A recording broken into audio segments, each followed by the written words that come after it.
Assalamualaikum warahmatullahi wabarakatuh. Bertemu lagi pada kesempatan hari ini di sesi yang kedua tentang masa kejayaan Islam pada periode klasik. Yang selanjutnya yaitu dalam bidang astronomi, penemuan-penemuan dalam bidang astronomi. Di antara bidang astronomi itu apa? Nah, itu cabang ilmu alam yang meneliti benda langit serta fenomena-fenomena alam yang terjadi di luar atmosfer bumi. Yaitu di antara penemuannya ada teropong bintang, ada perhitungan-perhitungan antara waktu peredaran bumi, waktu peredaran bulan, jarak antara bumi, bulan dengan matahari, dan matahari sebagai pusat tata surya. Nah, ini sudah lama ditemukan pada abad periode klasik. Nah, di antara para ulama di bidang astronomi, di antaranya yaitu ada Al-Fazari yang wafat tahun 796 Masehi, ada Al-Batani atau disebut ada Al-Farghani atau Al-Farganus, ada Abu Wafa, yang kesemuanya tentu mereka masa hidupnya di abad periode klasik. Terus selanjutnya yaitu dalam bidang fikih. Fikih yaitu ilmu yang mempelajari aturan syara yang diperoleh dari dalil rinci. Tentunya tidak terlepas dari sumber hukum Al-Quran dan hukum yang kedua yaitu hadis. Nah, dalam produk fikih ini tentunya tidak terlepas dari pengaruh penemuan-penemuan imam-imam besar yang kita kenal dengan imam mazhab. Selain dalam bidang fikih juga mereka ahli dalam bidang hadis. Di antaranya ada Imam Hanafi atau yang dikenal dengan mazhabnya mazhab Hanafiyah, ada Imam Malik atau yang dikenal dengan mazhab Malikiyah, dan Imam Syafi'i atau mazhabnya Syafi'iyah, dan Imam Hambali atau mazhabnya Hambaliyah. Nah, ini antara Hanafi, Maliki, Syafi'i, dan Hambali kesemuanya mereka ada satu sanad keilmuan atau hubungan yang bersambung, yaitu guru dengan murid. Selanjutnya dalam bidang tasawuf, ini hampir mirip dengan bidang filsafat, akan tetapi kalau tasawuf ini lebih cenderung pendekatan-pendekatannya dengan pendekatan ajaran agama. Tasawuf itu sendiri apa? Ilmu yang membahas tata cara pencucian diri atau tazkiyatun nafas dari segala sifat yang tercela sehingga dapat berhubungan sedekat mungkin dengan Allah Subhanahu wa taala sebagai Sang Khalik. Di antara tokoh-tokoh tasawuf yang pertama ada Robiah Al-Adawiyah, ada Abu Yazid Al-Bustami, ada Abdul Farid Zunun Al-Misri, ada Al-Halaj yang terkenal dengan konsep wahdatul wujud, dan ada juga Imam Al-Ghazali yang terkenal karyanya yaitu kitab Ihya Ulumuddin yang banyak dikaji, dipelajari di pesantren-pesantren di Indonesia. Sedangkan dalam tokoh tarekot yang terkenal antara lain ada tarekot Qadiriyah yang didirikan oleh Syekh Abdul Qadir Al-Jilani. Ada yang kedua tarekot Naksabandiyah oleh Bauddin Naksabandani dari Bukhara, salah satu wilayah di Asia Tengah. Nah, bagi yang ingin menempuh tasawuf tentunya harus menempuh tahap-tahap tertentu yang dibimbing oleh mursyid atau guru tasawuf. Kenapa perlu bimbingan dari mursyid atau guru tasawuf? Agar tidak menyimpang dan tersesat sehingga menyesatkan dirinya dan bisa menyesatkan orang lain atau menyimpang dari ajaran-ajaran syariat Islam, sehingga butuh bimbingan dari seorang guru. Ya, di antara tahapan-tahapan yang ditempuh yaitu yang pertama dengan cara bertobat, yaitu taubatan nasuha, ada tazkiyatun nafas dengan meninggalkan ego, nafsu, atau memperbanyak zikir dan istighfar.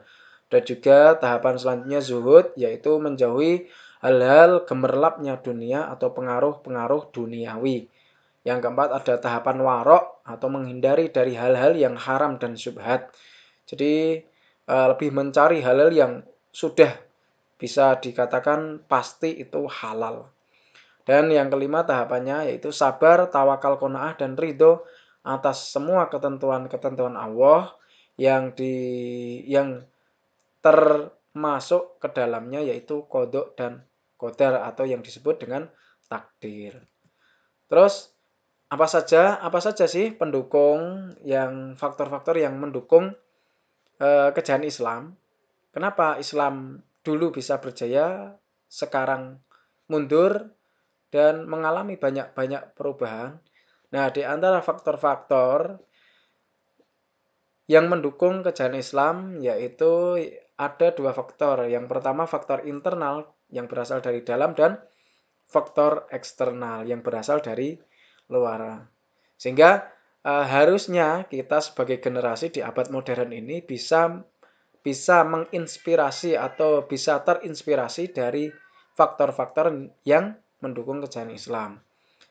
Adapun faktor internal ada 4 diantaranya. Yang pertama konsistensi, ya, keistiqomahan umat Islam kepada ajaran Islam. Jadi pada periode klasik ini sebagian umat Islam, sebagian besar masih berpegang teguh erat pada ajaran-ajaran Islam yang murni bersumber dari Al-Quran, dari hadis, dan ajaran-ajaran yang diajarkan oleh generasi sahabat, generasi tabi'in, dan pengikutnya tabi'in.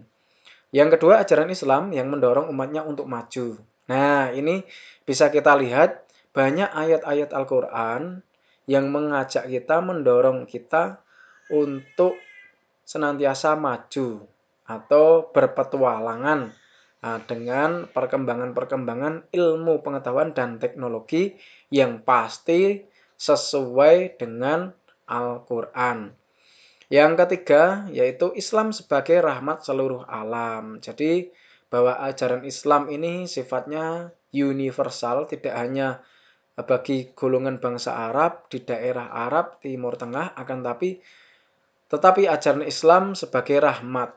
Jadi tidak hanya rahmat bagi manusia, rahmat bagi binatang, bagi tumbuhan, akan tetapi seluruh makhluk ciptaan Allah ini menjadi mendapatkan rahmat dari adanya ajaran Islam. Yang keempat, Islam sebagai agama dakwah sekaligus keseimbangan dalam menggapai kehidupan duniawi dan ukhrawi.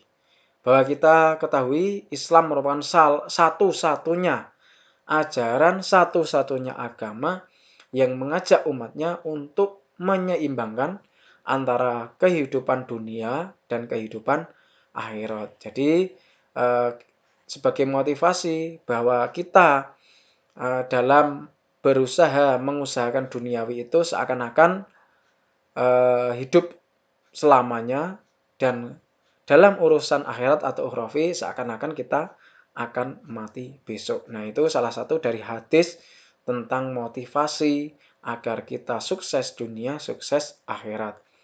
Adapun faktor yang eksternal atau yang berasal dari luar yaitu terjadinya asimilasi antara bangsa Arab dan bangsa-bangsa lain. Nah, termasuk ada bangsa Cina, ya. Bangsa Cina itu yang lebih dulu dan maju tentang tulis-menulis, budaya tulis-menulis, budaya teknologi kertas, bukunya, barang itu. Dan yang kedua ada gerakan penerjemahan kitab. Jadi kitab-kitab karya-karya ulama klasik atau ilmuwan-ilmuwan klasik ini diterjemahkan ke dalam berbagai macam bahasa. Sehingga perkembangan ilmu pengetahuan sangat pesat sekali waktu itu.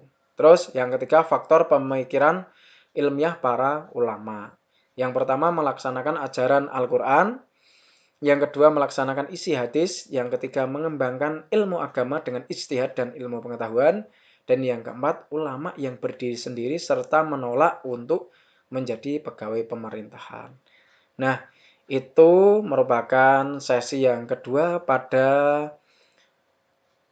bab tentang masa kejayaan Islam periode klasik. Untuk selanjutnya akan Pak Arif sampaikan pada sesi yang ketiga berikut ini.